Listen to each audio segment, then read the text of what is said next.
You want to have that lead time, but we have to be agile and be able to truly just pivot and do whatever was needed, because this was, like you said at the beginning, this is a new world right now. Yeah. A very new world. Follow the Leader features dynamic women entrepreneurs in their journeys to becoming a success in business. This podcast is an inspirational space for entrepreneurs, future entrepreneurs, and thought leaders as they share their keys to success. I am Chanel Christoph Davis, the CEO and founding partner of the largest woman and minority-owned sales tax advisory practice in the country, Davis & Harmon, LLC.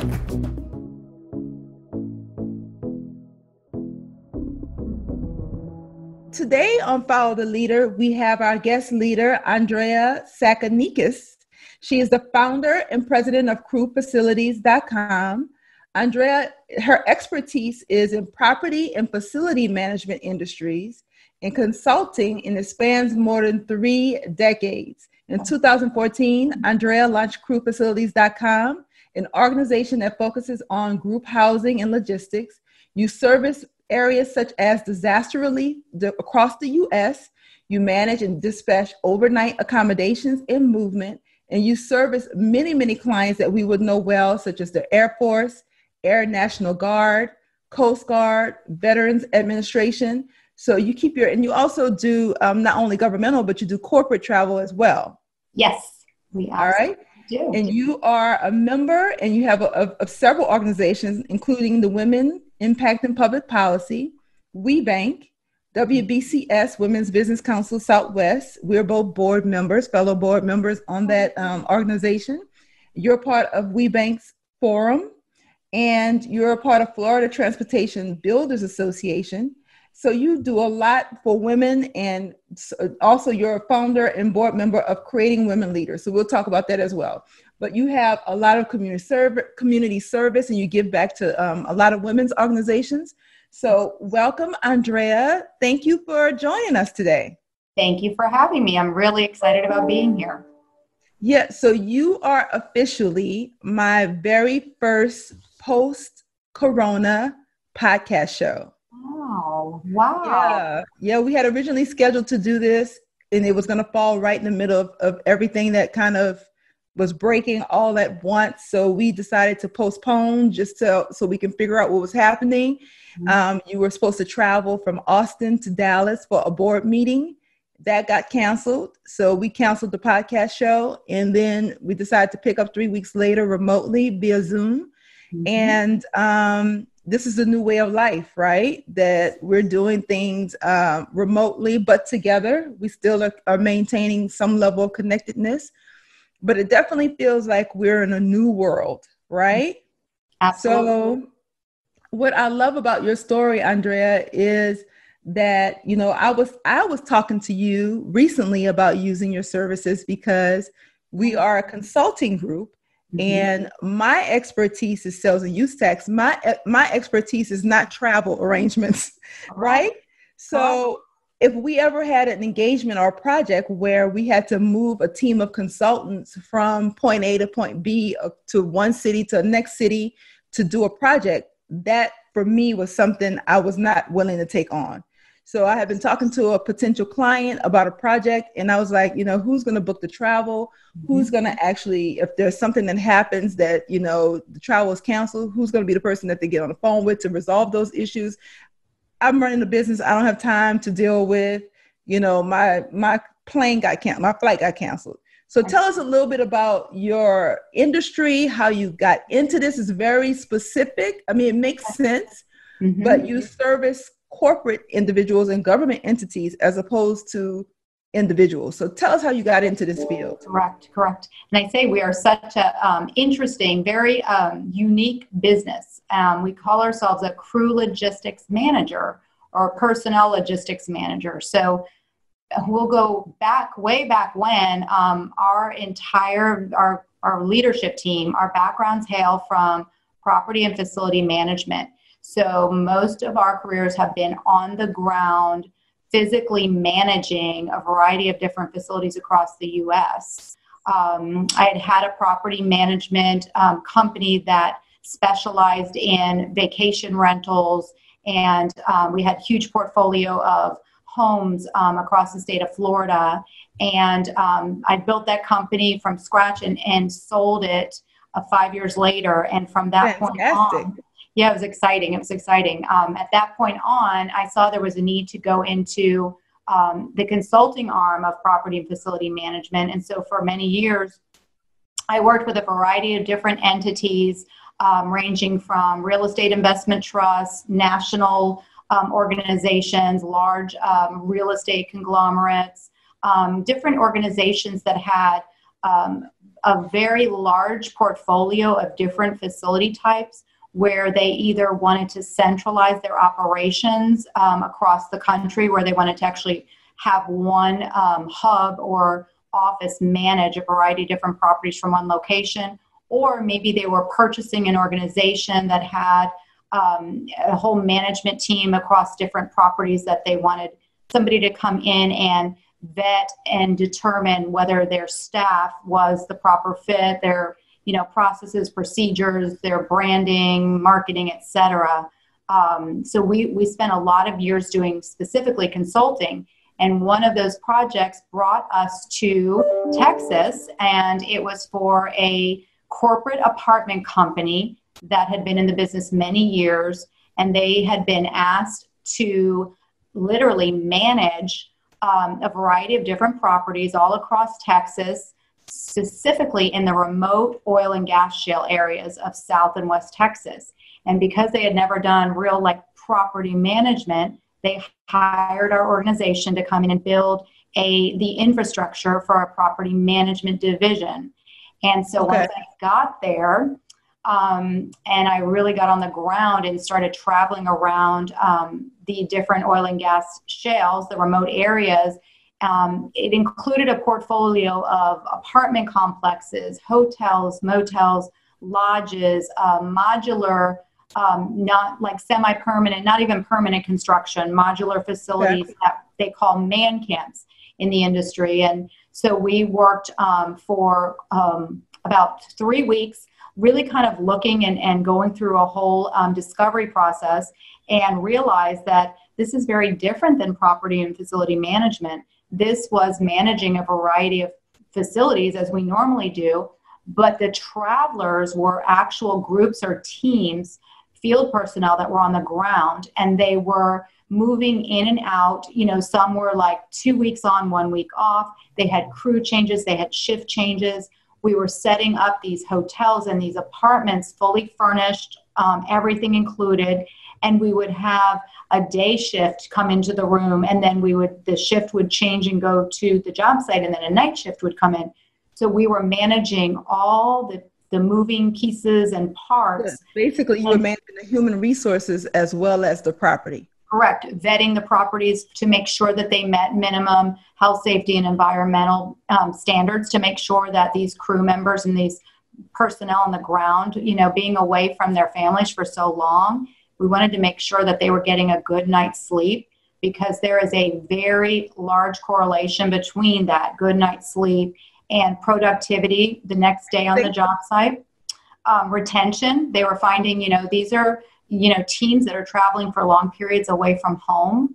So, to retain these employees is a very big, priority on a lot of these large organizations' lists. And then also the liability as far as, worksite injuries. So long story short, I saw there was a need for a company to come in and truly manage it, not from the property or facility management side of the transaction, but for the companies that had the personnel traveling. Because in addition to so many moving, pieces and parts and tracking their personnel, they also were sending in, hundreds of thousands of dollars every month to pay for rooms and apartments and different locations that were empty, or maybe they didn't even know they no longer needed. Maybe the job, moved to another location, or the job never started.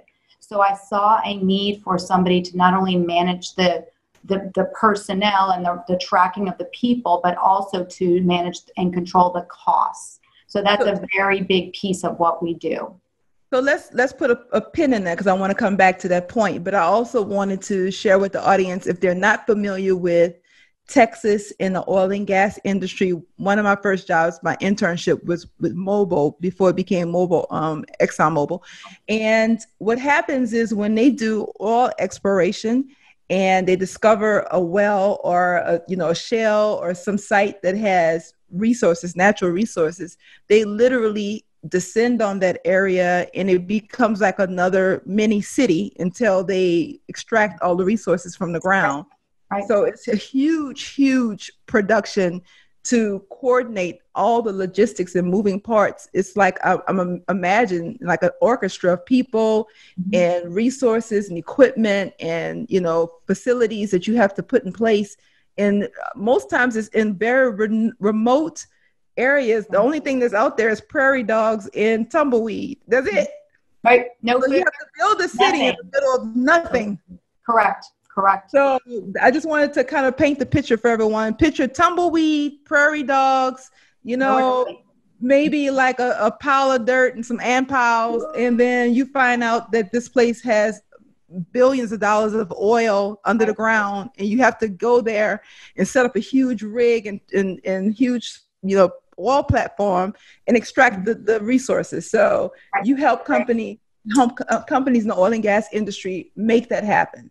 Correct. And that's where some of those modular facilities come into play, where there are not a lot of options initially for hotels or apartments. So we actually work on that side of it too. So you work on that side to build in service facilities that they call man camps in the industry. And they include, all the sleeping rooms, but also common areas, cafeterias, game rooms, laundry facilities, and they're fully staffed. So they're basically a full service facility that's brought in as a modular. Basically a small town.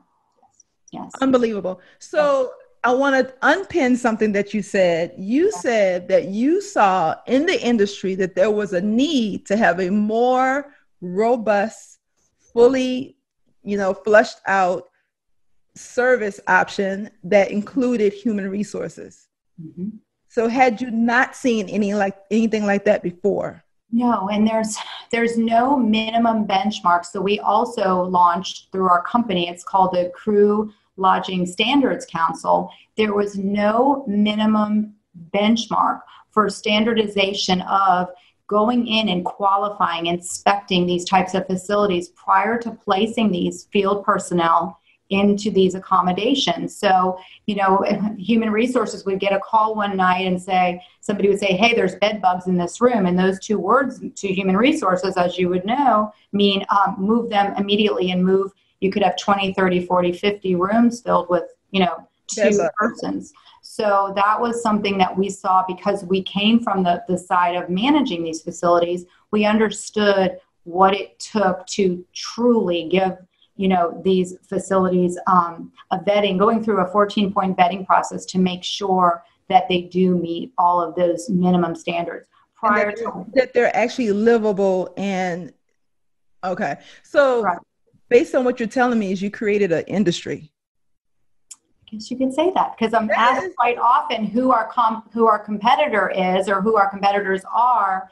And there really are none. I think a lot of times people would consider some of the, travel management companies a competitor or, somebody that, does booking, just literally reservations and booking agencies and travel agents as a competitor. But what we're doing is we are actually doing full service logistics. So it truly starts with sourcing. We go by the job site location, and if it's remote, wherever it may be, it could be anywhere, from a metro, urban area to a very remote area. So we go by the You go by the geographic area? And we look for the best quality facility that's been vetted for health, safety, environmental quality. Closest to that geographic job site location at the most competitive rate. So we're also looking at pricing as well.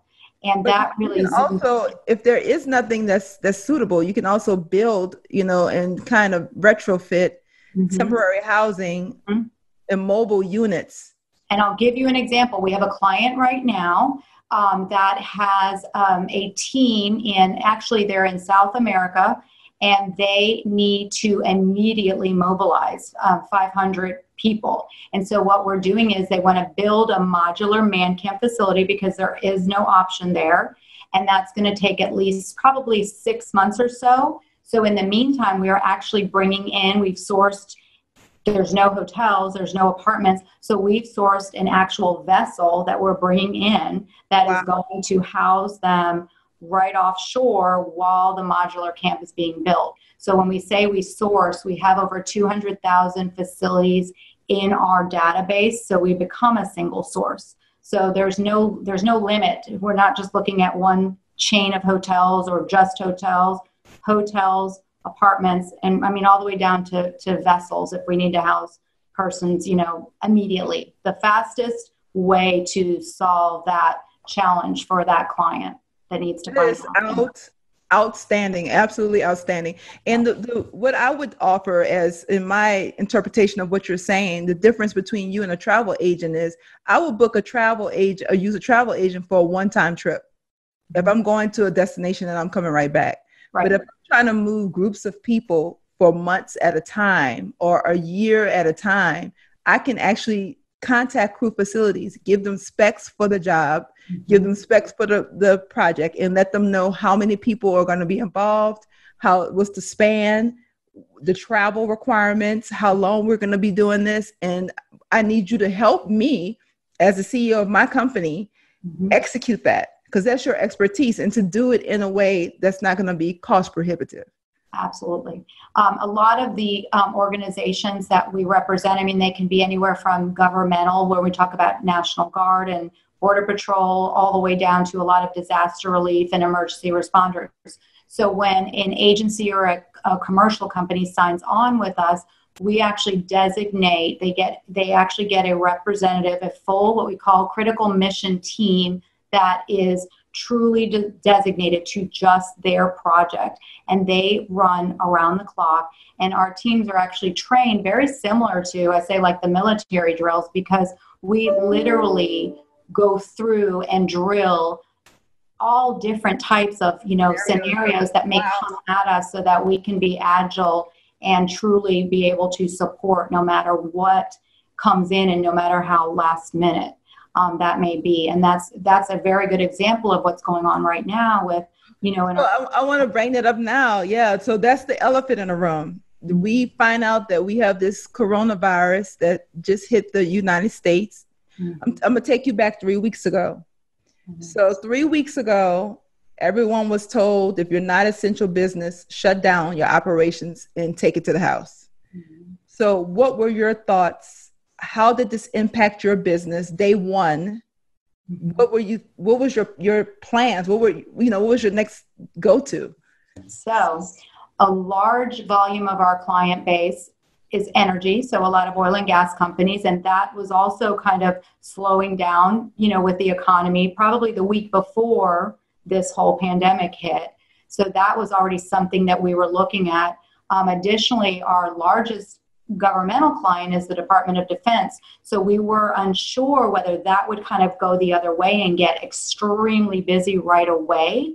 But we were in that holding pattern waiting to see. And so what initially occurred is everybody in our portfolio was basically slowing down and grounded. So probably 90% of our clients were grounded.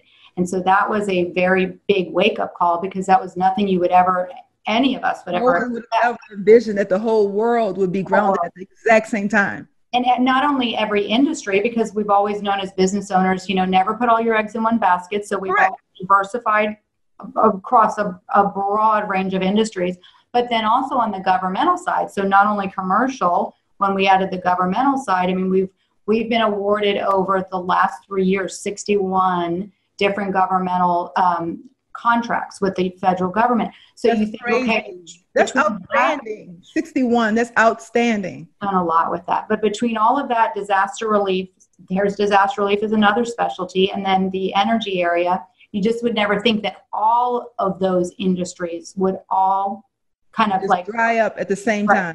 And so we kind of held, and we started creating our our business contingency plan and looking at the different phases. And so we went into phase 1, which was bringing everybody home virtually.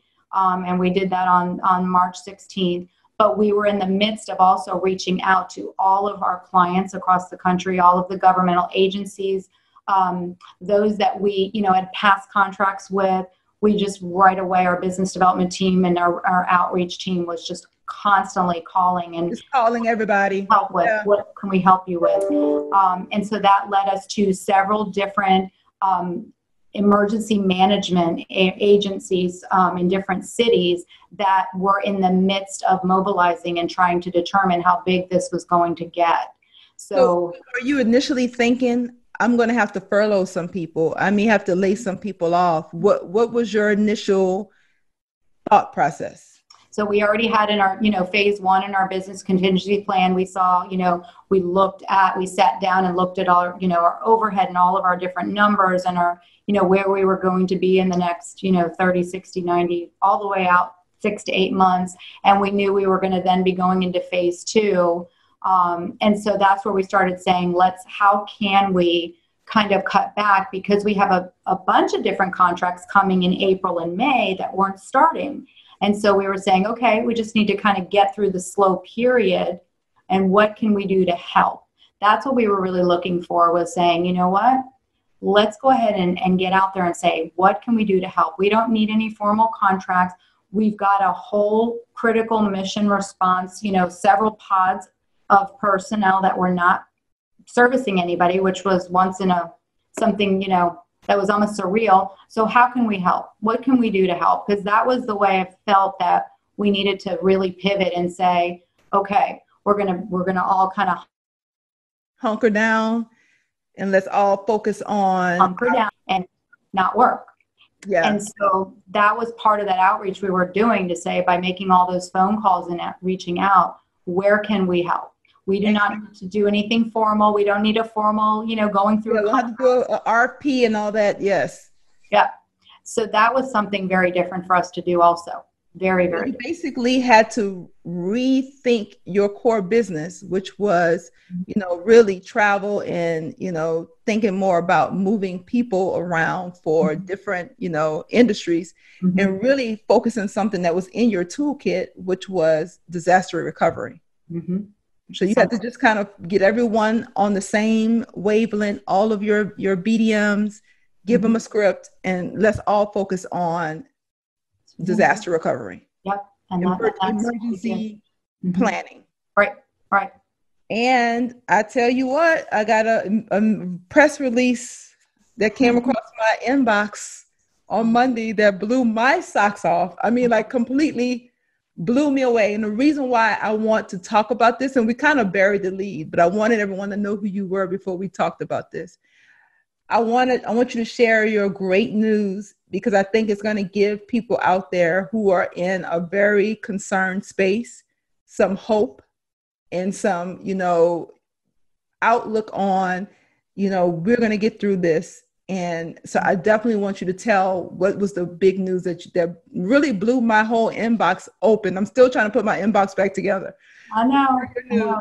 It's amazing. It's amazing. So we were awarded a contract for hoteling, and that's the term that's used, hoteling or lodging, in hotels, the healthcare workers for all of the hospitals in greater New York City. And additionally, all of their agencies that range anywhere from, Department of Homeless, Department of, Children and Protective Services, et cetera, et cetera. And so we had initially gone in because we had been a vendor for them and in their system from years past. I think it was back in 2016. And so in our outreach, just calling to say, where can we help? They had a need at that time because their emergency management office was just getting, overwhelmed. Yeah. Right. And needing to house these healthcare workers from, they have so many hospitals in New York City, as we know. And so we basically jumped in one day and we just started helping. We just where can we help? It was so, what was so interesting about it is that's not normally how we launch on any new project. We go through we have a project manager that comes in and we do discovery and we sit down, we have meetings and we work through their flow and kind of go through a 4-stage onboarding of all new clients. But in this scenario, there was no time. No time for all that. No. This was life and death truly for people. And so we just dove in. In one respect, I didn't love that part because I like to be proactive and you want to have that lead time, but we have to be agile and be able to truly just pivot and do whatever was needed, because this was, like you said at the beginning, this is a new world right now. Yeah. A very new world. And so I think this is what you're explaining, and the example you're giving us definitely shows what small businesses can do. Mm-hmm. How agile and how, flexible we can be. And I think that's our real genius that makes us stand above some huge multinational companies. We can move faster, we can get there faster, and we have more creative solutions. Mm-hmm. So you did not share the big news, which is fine. I'll share it for you. The award that crewfacilities.com won was a $250 million disaster relief services contract to help the city of New York house all of their essential workers through the coronavirus. So first of all, thank you so much for being this person in the industry, creating an industry, and look at how you're going to be serving our country. You are giving back and helping all of our essential workers and our, critical healthcare workers, making sure that they get a good night's rest so they can continue the fight against COVID, which is unbelievable. So bravo to you. I mean, I just think this is just unbelievable. Well, it wasn't me. It did, as we always say, it takes a village and it takes an entire team. And our team has worked literally, as the hardest I've ever seen anybody work. But again, look who we're servicing. We're servicing healthcare workers, and what we're doing is nothing compared to what they're doing. Yes. So that's what really keeps us going, and that's what keeps everybody just smiling no matter what, and no matter the hours that we're putting in the longer shifts, because we feel so good about what we're doing. This is about helping other people. And when will the teams that you're going to be employing, when are they going to be on the ground? When does this project begin? We actually jumped in the day we were called. We jumped in on March 21st. We've been on this project since March 21st, and we just jumped in, and the award just came to us on Friday. I believe it was this last Friday. It feels like weeks ago already, but we were awarded last Friday. We didn't know about what there was potential for contracts or anything like that. It was just you just got mobilized and jumped in. So I think that this is an inspiring story. You thought you were going to have to furlough and lay people off. And you guys, basically, one of the things that I say to when small businesses call me or ask my opinion about how do you make it through a recession. This is my third recession, unfortunately, that I've been through as a business owner. But one of the things that I always say is get back to the basics. Yeah. Don't try anything new. Don't get fancy. Don't get cute. Right. Go back to the core of your business. And that's exactly what you guys did. Right. And in this instance, we're all back to the core. Look, we're all back in, I'm laughing because I'm sitting at the desk that I used, I don't know how many years ago when I started my first company. It's in my guest room and I'm sitting there. And it's all these things that just bring us back to, like you said, it's all about back to the basics. It's back to the basics, showing up, being resilient, flexible and nimble, and basically showing up when there's a need. We look at one thing, because you talked about how much, we give back as far as a very, very dear to our hearts, women owned and women led companies. And so we launched a foundation called Creating Women Leaders. And one of the things in our mission there, we talk about fear, the word fear.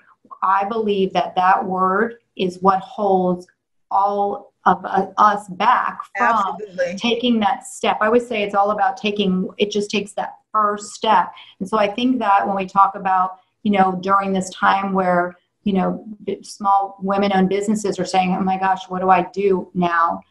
The fear sometimes holds them back. And I think that's the biggest, right. And it cripples you. And so they always say, you know what? we have to, lead by faith and not by fear. And from the first day, this is going to stand out in my mind forever. So every day in our office, we have like a big board, and it's near like the kitchen area. And so every morning I'll always write some type of quote or motivation for the day. And this is going to hit me the next time I walk in the office. But the last day we were in the office when we saw this was coming, on the board, that was the first thing. That was what's still sitting on that board in that office. I feel like I'm never going to erase that dry erase board again. And it says, basically we lead with faith, not by fear. And it's sitting there on that board. And I keep thinking about it with goosebumps, because it's almost like it is frozen in time from 3 weeks ago, when I knew our entire team, everybody was scared. Everybody around the country has been scared. So I really feel like that's the first step, is every morning I sit and I read, through a lot of these different mantras and do a little meditation and just calm what's going on around us. Yes. And really try to distract from it, and just focus on, do not let fear freeze you and hold you back from taking a step. Because if you can distract and not focus on the fear, we're going to come through this like that. It's all about strength. So that's really good. You have to definitely center yourself in the morning, remember what is actually true, right, versus what you've heard, because people always say, they said, or I heard. If you start a sentence with that, I don't even want to hear it. Like, keep it. I don't want to hear what you heard or what they said. We don't even know who they are. Like, stop it. You know what I mean? So I've completely eliminated that choir out of my life. I don't want to hear it. So I've had to filter out a lot of, noise, and just really center and be quiet, and focus on what I know is true today. And just I say distract, just focus on feeling good no matter what it takes. Think about something that makes you happy, and just focus on your goal. Where are you going? Where are you going to take your company? And don't let the outside noise and minutia block. Don't let it seep in. Absolutely. Correct. So give me one, and this is something I'm adding for Corona times. Okay. I'm gonna throw it on you, off cuff. Okay. One self-care tip for the business owner to get them through. For me, I mentioned the meditation, but it's also because we're stuck inside, and I'm used to being on the road and traveling and moving and all that. And I'm sitting for a lot of hours, 7 days a week. I make sure that I literally block at least 30 minutes to 45 minutes of some type of exercise or movement, because without that, I can't even think. I'm stressed. My husband goes, "You didn't do your exercise today. I can tell how cranky you are." That kind of thing. I think that and meditation are the two things. Without doing that, I don't think I could get through the stressful part. And believe me, I fall back every day, and I'll have a fear, and I'll forget, and I'm human like everybody else. Absolutely. That helps keep us grounded. We have to keep some type of time individually for ourselves, because now everybody's stuck home with their entire family and spouse 24/7. That's another, that adds another very big piece of what we could talk about today. That's very different. So, it can be very stressful. So if you have to squirrel away and find a space in your closet to sit and just take a walk if you can, depending on where you live. If it's somewhere you could walk and not, keep that distance or whatever, just make that time just to you've got to have some where it's just you and you're blocked out and you just get a release. So I think that's critical. I mean, I'm going to echo what you said. We are absolutely going to get through this, and we're going to get through this together. Mm-hmm, yeah. I want to thank you for I count you as one of my, board people who's on my board that I can pick up the phone and call if I'm in a crisis or need help in business. I believe I can rely on you. So I want to thank you for that. Yeah. And that is something else that we're going to learn out of this, is that you build your network. And then once you've done that investment, you can rely on your network in hard times. Yes. We're all sisters. We're all sisters. We're all here to support each other. And doesn't matter when or what, we're all here for each other, because I feel the same way about you. So here we go. Here we are. Absolutely. That's why we're here doing this podcast, because women CEOs rock. Baby, right. We're going to rock this whole crisis out. We're going to come out on the other side better, and we're going to be triumphant. No doubt. No So doubt. thank you so much, Andrea. I appreciate your time. Thank you for sharing your amazing. We made them wait for that story too. Like we gave a whole lot of background before we got to it. But I start blushing every time I hear it. So I know. Hopefully, it was everyone is like floored like I was when I got that press release. And it's like there's a mistake with the zeros. Everybody's like, there's a mistake with those zeros. Yeah, I was like, I know. Wait, 250 million? I said there must be a type. Unbelievable. I know. So to my audience, if you were looking for inspiration, if you were looking for some bright spots and some bright lights through this whole disaster that we're experiencing, and, basically to see that we're going to come out on the other side, we can absolutely look at Andrea and her business, crewfacilities.com, as an example of resilience in getting through the storm. So thank you so much, Andrea. Thank you. And for anybody listening, any women-owned or women in general, please reach out. If you ever need some support or ideas or, coaching, please feel free to reach out. I mean, on our website, I actually have a link that says Giving Back, and there's a contact through our Creating Women Leaders.